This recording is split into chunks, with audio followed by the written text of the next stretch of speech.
It's my first ever opening weekend at an amusement park, and we were there for day number 2 of Six Flags Over Georgia in 2025. The Looney Tunes were there to greet us, but I was most excited to see Goliath and its new paint colors. So I ditched the kids, but I took along my dad, and we wanted to check out not only some of the changes, but also the brand new roller coaster. But first up, nobody was getting on Goliath, so I had to take a couple rides on that. We walked on the first row of Goliath. What'd you think, Pops? I'm still alive.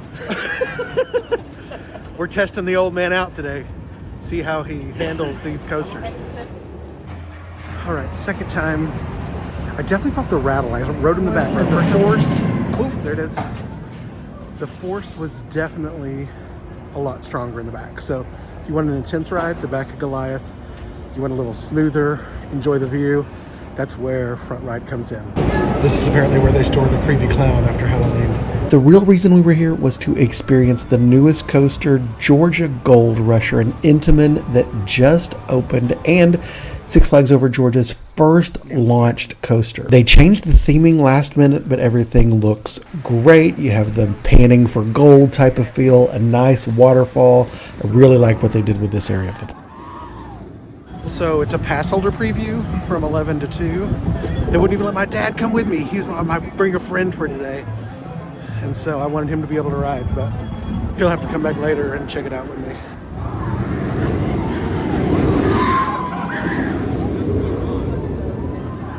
This is more of a coaster. I thought it was going to be like a light coaster. It's actually a lot better than I thought it was going to be. You get a good launch boost, you actually feel it. And when you come over that airtime hill, you're actually getting some decent airtime. So that's okay. Yeah, this is a better coaster than I thought.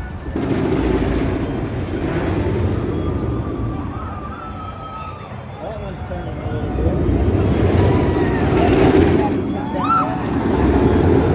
You see, it's got a few empties all the way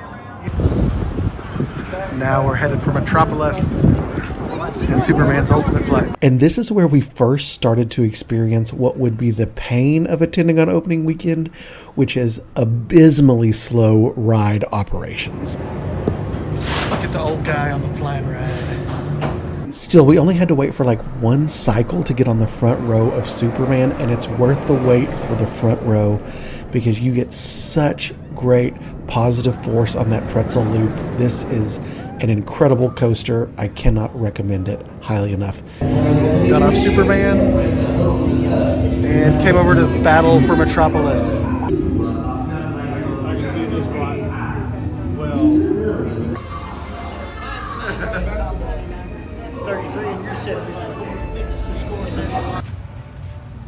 The Great American Scream Machine. We hit the Scream Machine. One and done is plenty on that. That's a rough ride. The dispatches on that one are painfully slow. I was gonna stay and get some more footage, but I can't wait for another train to go. I'd be here all day. Blue Hawk is closed right now. They took out some of the line stuff. Returning this spring, no commitment. I'm not that sad about it. I went back to Six Flags for the first time last year in like 20 years, but it was the end of the season and there were no shows, so we had to check out the entertainment in Lick Skillet Square. Y'all, this is cheesy, but it's just fun.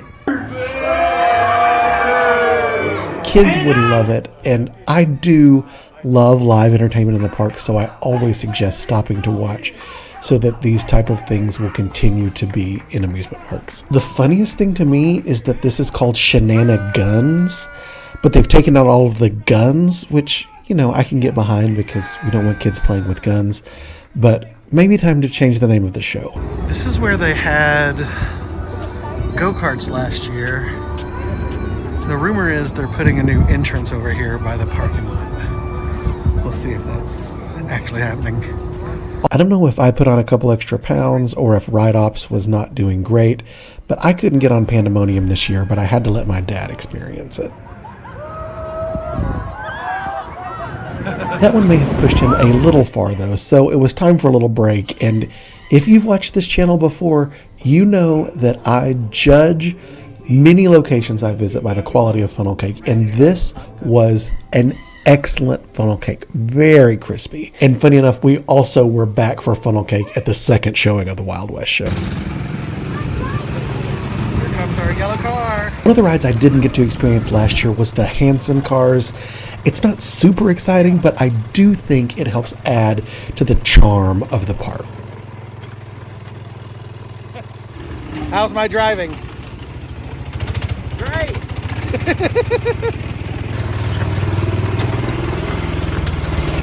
We were passing Gold Rusher. It's 2:30, so only a half hour after the public opened to it. And it's temporarily shut down. I definitely want to ride it again. Maybe I'll circle back right before the park closes, but I don't want to waste a half hour of a already fairly short day. Getting to Gold Rusher is not intuitive. You have to walk this crazy winding path up if you're coming from Monster Mansion or that area. So it looks like you're on the other side of the circle of the park from where you need to be when you actually see the coaster. Monster Mansion is down, waiting on maintenance, which is probably at Gold Rusher. Twisted Cyclone down. Acrophobia, I don't think it was going to open today, but it's down.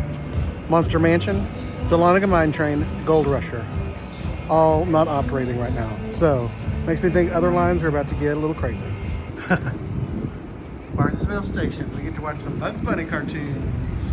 I always love to ride a train at any park where it's available. This is no exception. You got some great views, including of the new coaster, and it's just fun to learn the history of the park and not have to walk all the way to the other side when everything is closed down on the side you're on.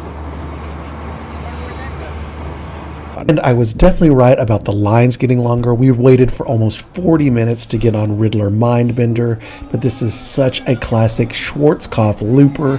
You definitely have to ride this one when you're in the park. I'm glad Six Flags has taken such great care of it and keeps it up.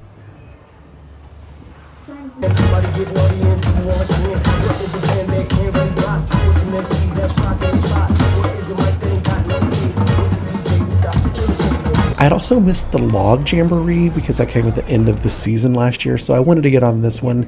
It's nothing special, but it does move pretty quickly, and who can resist the fun that is the drop on any log ride? You got some speed on this guy. It's been quite a while since I've done a log ride. That was a fun one. You don't get super wet, but it was so cold. Look at my head. Water's cold. It's real cold. It was the end of a short day, so we needed to go back to Gold Rusher to get it in one more time, and I'm glad we did because they had so many maintenance issues. The water effects were working, but they could not get people on and off the ride. We watched them manually get people out of the restraints, tested over and over, and the park had actually been closed for about 10 minutes by the time they finally got us on the ride, and there was still another few cars full of people behind us.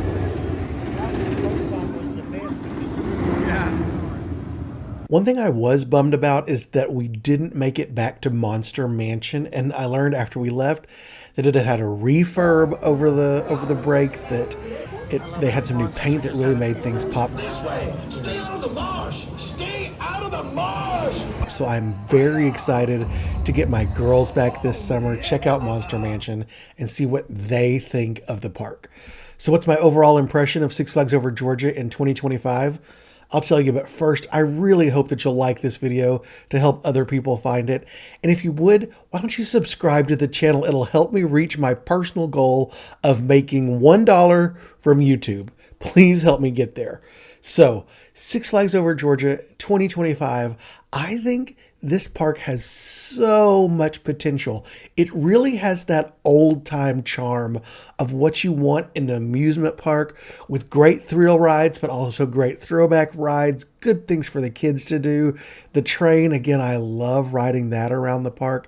And I think we're just like one big coaster, a headlining attraction away from this being a top-tier park in the U.S., especially in the Atlanta market, and especially if Cedar Fair can get in there and really just kind of boost operations and do what they do best. So Six Flags Over Georgia, once it can kind of get past its history of some safety concerns and really just turn the dial up on a couple things, I think this will be a park that everyone wants to visit and will be an incredible park in the years to come.